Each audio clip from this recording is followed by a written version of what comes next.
Tiba-tiba Nabi Nuh terkejut melihat seorang orang tua, mulutnya seperti mulut sapi. Ini bukan sahabat aku nih, baru kali ini aku lihat manusia seperti ini, mulut seperti mulut sapi. Ditanya oleh Nuh, siapa kamu dan siapa yang menaikkan kamu ke atas kapal ini?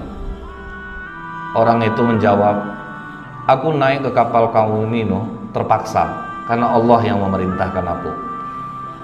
Tapi aku sambilan juga, aku ingin badan sahabatmu bersamamu, hati mereka bersamaku. Baru sadar Nabi Nuh, ternyata yang naik ini iblis laknatullah alaih. Keluar kamu, turun. Oh tunggu dulu Nuh, aku kan juga diperintah Allah.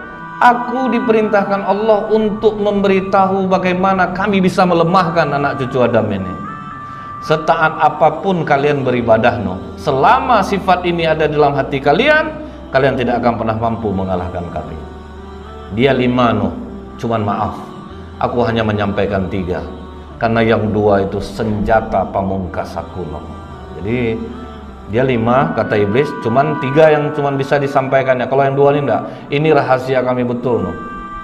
Turun malaikat Jibril Pak, wahai Nuh, ajak nego, kau tidak butuh yang 3 itu. Suruh dia yang 2 sampaikan, yang 3 simpan. Akhirnya Nabi Nuh nego Pak.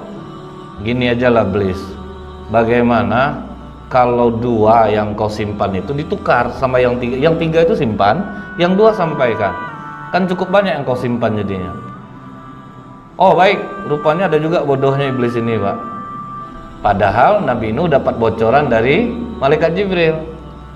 Baik Nuh, ini cukup adil, 3, kemudian aku memberikannya 2. Yang pertama Nuh, tidak akan pernah bisa anak cucu Adam mengalahkan aku setaat apapun mereka ibadah, kalau di hati mereka masih ada iri hati, hasad dengki kepada sesamanya.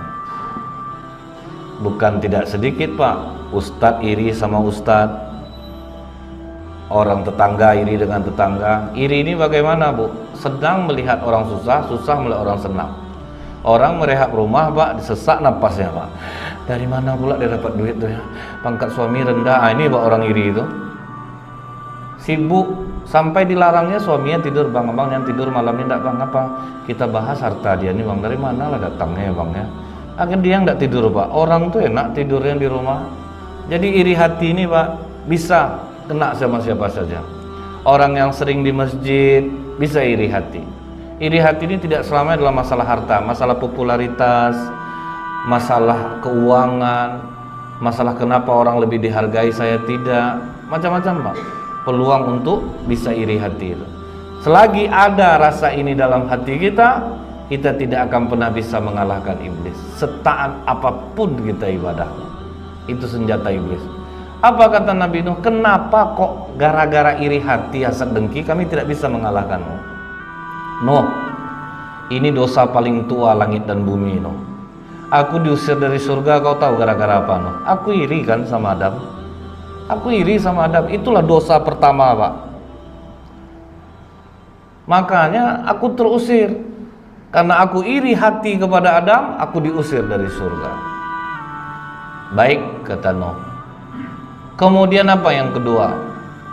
Dijawab oleh iblis, rakus.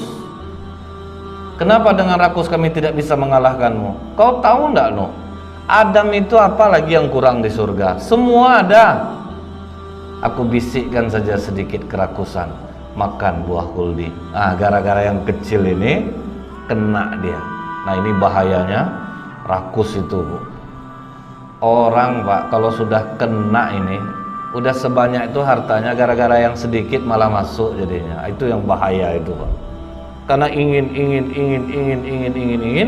akhirnya gara-gara yang sedikit malah kena jadinya. Itulah bahayanya kerakusan. Ada 3 orang pemuda di masa Nabi Isa alaihissalam. Nabi Isa sedang ceramah Pak, dia protes Pak, Isa gak usah banyak bicara. Yang bisa membuat kami ini bersyukur kalau kami punya harta. Gak usah banyak bicara Isa. Kalau hanya ngomong-ngomong aja, uang gak ada, apa gunanya? Kata Nabi Isa, kalau memang uang yang bisa membuat kalian bahagia, harta yang bisa membuat kalian bahagia, datang nanti sore ke rumahku. Akan aku tunjukkan tempat simpanan harta raja-raja dulu. Mereka yakin Nabi Isa tidak akan berbohong, Pak.